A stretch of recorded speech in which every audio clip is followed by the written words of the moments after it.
یہ اس زمانے کی بات ہے جب بادشاہ اپنی رعایا کے حالات جاننے کے لیے مختلف طریقے اپنایا کرتے تھے۔ ان زمانوں میں اگر کوئی خبر ہوتی تو اسے پھیلتے اور معلوم ہوتے ہفتوں گزر جاتے۔ سلطان محمود غزنوی کی بھی عادت تھی کہ رات کو بھیس بدل کر شہر کا گشت کیا کرتے اور جب رعایا سوئی ہوتی تو وہ خود جاگا کرتے تاکہ اپنی عوام کے حالات کے بارے میں جان سکیں۔ ایک رات حسب معمول سلطان بھیس بدل کر شہر کا گشت کر رہا تھا کہ انہوں نے ایک جگہ کچھ لوگوں کو دیکھا۔ وہ لوگ اپنی شکل اور حلیے سے مشکوک معلوم ہوتے تھے۔ اپنے تجربے کی بنیاد پر سلطان سمجھ گیا کہ یہ لوگ چور ہیں جو چوری کی نیت سے کہیں جا رہے تھے۔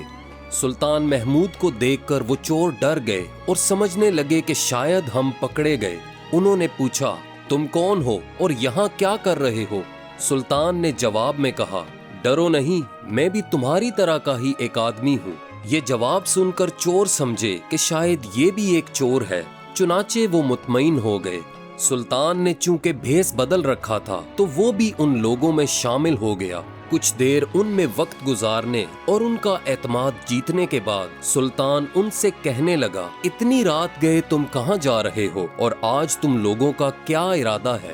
چوروں کا گروہ چونکہ سلطان کے ساتھ گھل مل چکا تھا اس لیے کہنے لگے، ہمارا بھی وہی ارادہ ہے جو تمہارا ہے، یعنی چوری کا۔ آج ہم کہیں چوری کرنے کے لیے باہر نکلے ہیں۔ یہ سن کر سلطان کہنے لگا، میں بھی بہت عرصہ سے چھوٹی چھوٹی چوریاں کر کے تنگ آ چکا ہوں، کیوں نہ ہم سب مل کر کوئی بڑا کام کریں، جیسا کہ شاہی محل، وہاں کا خزانہ لوٹتے ہیں۔ اگر ہم اس میں کامیاب ہو گئے تو عمر بھر کے لیے ہمارے لیے کافی ہوگا۔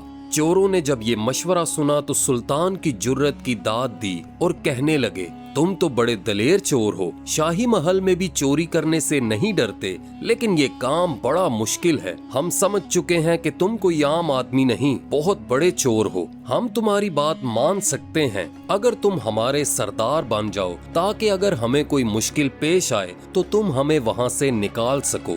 پھر سلطان نے کہا، میرے ہوتے ہوئے تمہیں ڈرنے کی ضرورت نہیں اور کسی مشکل کو مشکل نہ سمجھو، بس تیار ہو جاؤ، آج ہم شاہی محل لوٹ لیں گے، لیکن اس سے پہلے یہاں بیٹھ کر منصوبہ تیار کرو۔ ہم میں سے ہر ایک بتائے کہ وہ اپنے اندر کون سی خوبی اور خصوصیت رکھتا ہے۔ اب وہ سب مل کر ایک جگہ بیٹھے اور ان میں سے ایک چور کہنے لگا، دیکھو، چوری کرتے وقت سب سے بڑا خطرہ انجان حملے کا ہوتا ہے۔ مجھے یہ کمال حاصل ہے کہ میں اندھیری رات میں اگر کسی کو ایک نظر دیکھ لوں تو دوبارہ بھی فوراً اسے پہچان لیتا ہوں۔ اس کے بعد دوسرا چور کہنے لگا، میرے بازوؤں میں اتنی طاقت ہے کہ محل چاہے کتنا ہی اونچا کیوں نہ ہو، میری پھینکی ہوئی کمند محل کے کنگر کو پکڑ لیتی ہے اور ہم آسانی سے اوپر چڑھ سکتے ہیں۔ اس کی بات مکمل ہوئی تو تیسرا چور کہنے لگا، چوری تو تب ہو سکتی ہے جب یہ معلوم ہو کہ خزانہ کہاں موجود ہے۔ مجھے یہ کمال حاصل ہے کہ خزانہ زمین کے جس حصے میں بھی دبایا گیا ہو، میں اپنی ناک سے مٹی سونگھ کر معلوم کر لیتا ہوں کہ خزانہ کہاں دبایا گیا ہے۔ پھر آخری چور بھی کہنے لگا، مجھے یہ کمال حاصل ہے کہ میں کتوں کی زبان جانتا ہوں۔ جب بھی کوئی کتا بھونکتا ہے تو مجھے پتا چل جاتا ہے کہ وہ کیوں اور کیا بول رہا ہے۔ اب وہ چاروں چور سلطان سے پوچھنے لگے، ہم نے تو اپنا اپنا کمال بیان کر دیا، اب تم بتاؤ تم کیا کمال رکھتے ہو؟ سلطان اپنے چہرے پر مسکراہٹ لاتے ہوئے کہنے لگا، مجھ میں یہ کمال ہے کہ اگر مجرم قید میں ہو اور جلاد انہیں قتل کرنے کے لیے تختہ دار پر لے آئے تو میں اپنے ہاتھ کا ایک اشارہ کر دوں تو سارے مجرم اور قیدی رہا ہو کر مرنے سے بچ جائیں۔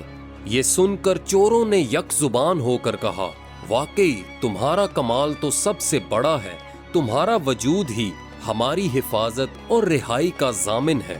ساری منصوبہ بندی کرنے کے بعد چور اور سلطان وہاں سے اٹھے اور شاہی محل کا رخ کیا۔ ابھی وہ راستے میں تھے کہ ایک کتا انہیں دیکھ کر بھونکنے لگا۔ وہ چور جسے کتوں کی زبان سمجھنے کا کمال حاصل تھا، اس سے باقی چوروں نے پوچھا، ذرا بتاؤ تو یہ کتا کیا کہہ رہا ہے؟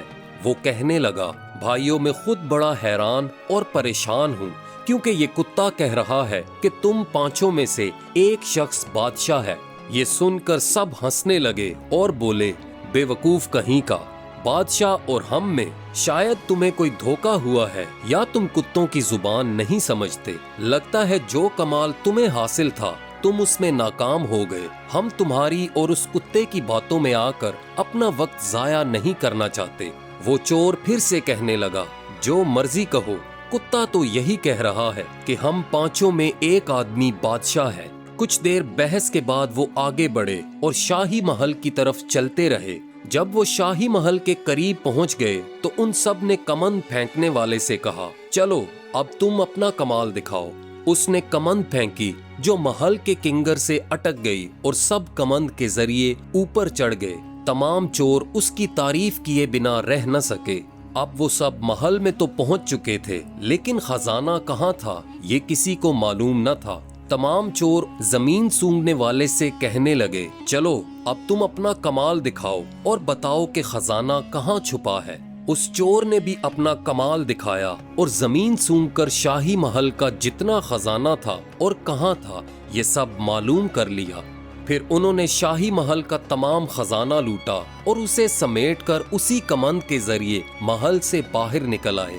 وہ سب اتنا خزانہ لوٹ کر خود بھی حیران تھے اور جلدی سے اپنا حصہ تقسیم کرنا چاہتے تھے۔ چنانچہ شہر سے باہر ایک ویران جگہ بیٹھ کر خزانے کی تقسیم کرنے لگے۔ سلطان کہنے لگا، تم لوگوں نے مجھے اپنا سردار بنایا ہے، اس لیے تم لوگوں کو میری ایک بات ماننی پڑے گی۔ تمام چوروں نے سلطان کی ہاں میں ہاں ملائی، کیونکہ وہ سمجھتے تھے کہ اسی شخص کی وجہ سے ہم نے اتنا بڑا خزانہ لوٹا ہے۔ پھر سلطان کہنے لگا، میری بات مانو تو ابھی خزانے کو تقسیم نہ کرو، کیونکہ اگر یہ خزانہ تقسیم کر کے اپنے اپنے حصے کا مال ہم اپنے گھروں میں لے گئے تو ہم پکڑے جا سکتے ہیں۔ صبح جب شاہی خزانے کی چوری کی خبر پھیلے گی تو ہو سکتا ہے شہر کے سارے گھروں کی تلاشی لی جائے، خدا نہ کرے ہم پکڑے جائیں۔ اس لیے میری بات مانو، کچھ دن صبر کر لو۔ وہ چاروں چور سوالیہ نظروں سے ایک دوسرے کو دیکھنے لگے۔ سلطان نے ایک مرتبہ پھر سے کہا، دیکھو جب بادشاہ کے سپاہی ہمیں پکڑنے میں ناکام ہو جائیں گے تو ہم اطمینان سے اپنا خزانہ تقسیم کر لیں گے، اس لیے یہیں زمین کھود کر اس خزانے کو دفن کر دیتے ہیں۔ سب نے سلطان کی باتوں سے اتفاق کیا اور کہنے لگے، آپ ہمارے سردار ہیں، آپ کا جو حکم ہو ہمیں منظور ہوگا۔ خزانہ دفن کرنے کے بعد سلطان نے کہا، اب ہم سب اپنے اپنے گھروں کو روانہ ہوتے ہیں، لیکن میں تم لوگوں میں ابھی شامل ہوا ہوں۔ میں تم لوگوں کو نہیں جانتا کہ تم کون ہو اور کہاں رہتے ہو۔ تم سب مجھے اپنا پتہ بتا دو تاکہ بعد میں تم لوگوں تک پہنچنے میں مجھے آسانی رہے۔ چنانچہ ان سب نے اپنے اپنے گھروں کا مکمل پتہ سلطان کو بتا دیا۔ وہ چاروں چور اپنے اپنے گھروں کو اور سلطان محل کی طرف لوٹ گیا۔ صبح ہوئی تو سارے شہر میں شور مچ گیا کہ شاہی خزانہ لوٹ لیا گیا ہے۔ سلطان نے اپنے سپاہیوں کو بلا کر ان چاروں چوروں کے نام اور پتے بتا دیے، ان چاروں آدمیوں کو گرفتار کر کے میرے سامنے لاؤ، چور یہی لوگ ہیں۔ سپاہی بھی فوراً سلطان کے بتائے ہوئے پتوں پر پہنچ گئے اور چاروں چوروں کو گرفتار کر لیا۔ وہ چاروں بڑے حیران تھے کہ آخر معاملہ کیا ہے، اتنی جلدی اور آسانی سے ہم کیسے پکڑے گئے۔ وہ سوچنے لگے، ہم چاروں تو گرفتار ہوئے، مگر کیا وجہ کہ ہمارا سردار گرفتار نہیں ہوا۔ پھر ان چاروں چوروں کو گرفتار کر کے عدالت میں پیش کیا گیا اور شاہی مجرم ہونے پر انہیں پھانسی کا حکم سنا دیا گیا۔ اب تو وہ اور بھی گھبرائے اور اپنے سردار کو یاد کرنے لگے اور یہ سوچ کر پریشان بھی ہوئے کہ اب وہ سارے خزانے کا خود اکیلا مالک بن بیٹھے گا۔ جب ان چاروں چوروں کو پھانسی کے لیے لے جانے لگے تو سلطان محمود نے حکم دیا کہ ان چاروں چوروں کو میرے حضور پیش کیا جائے تاکہ اگر یہ کوئی آخری تمنا رکھتے ہوں تو وہ پوری کی جا سکے۔ چاروں چور دربار سلطانی میں حاضر ہوئے۔ سلطان محمود تاج پہنے تخت پر جلوہ فروز تھا۔ جس چور کو یہ کمال حاصل تھا کہ وہ جسے اندھیری رات میں ایک بار دیکھ لے تو فوراً اسے پہچان لیتا، اس نے جب تخت پر بیٹھے ہوئے آدمی کو غور سے دیکھا تو فوراً پہچان گیا۔ وہ اپنے ایک ساتھی کے کان میں کہنے لگا، میرے بھائی، رات کو کتا سچ کہہ رہا تھا کہ ہم 5 آدمیوں میں ایک بادشاہ بھی موجود ہے۔ یہ جو سامنے تخت پر آدمی بیٹھا ہے یہ کوئی اور نہیں، یہ ہمارا سردار ہی ہے جو حقیقت میں بادشاہ ہے۔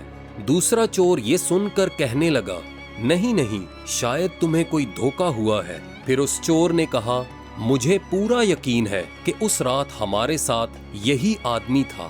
اس کا ساتھی چور پھر سے کہنے لگا، تم بھی بڑے بے وقوف ہو، رات کو ہمارے دوسرے ساتھی نے کتے کی باتوں میں آ کر چور کو بادشاہ کہنا شروع کر دیا، اور اس وقت تم ہو کہ بادشاہ کو چور بنا رہے ہو۔ ان کی سرگوشیاں سن کر سلطان کہنے لگا، یہ آپس میں کیا باتیں کر رہے ہو؟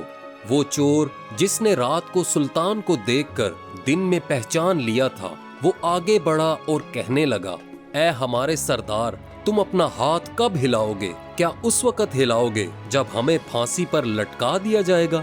ہم سب نے اپنا اپنا کمال دکھایا، اب تم بھی اپنا کمال دکھاؤ اور ہمیں پھانسی سے بچا لو۔ سلطان محمود اس کی باتیں سن کر ہنس پڑا اور کہنے لگا، تو تم نے مجھے پہچان لیا۔ یہ کہنے کے بعد سلطان نے اپنا ہاتھ ہلایا اور سپاہیوں نے ان تمام چوروں کو چھوڑ دیا۔ سلطان کہنے لگا، جاؤ، تم سب کو رہا کیا جاتا ہے۔ جب سر پر آئی موت زندگی میں بدل گئی تو وہ چاروں چور سلطان کے قدموں میں گر کر توبہ کرنے لگے اور کبھی دوبارہ چوری نہ کرنے کا عہد کیا۔ سلطان نے بھی ان سب کو معاف کیا اور وہ چاروں چور بھی سچے دل سے توبہ کر کے نیک اور صالح بن گئے۔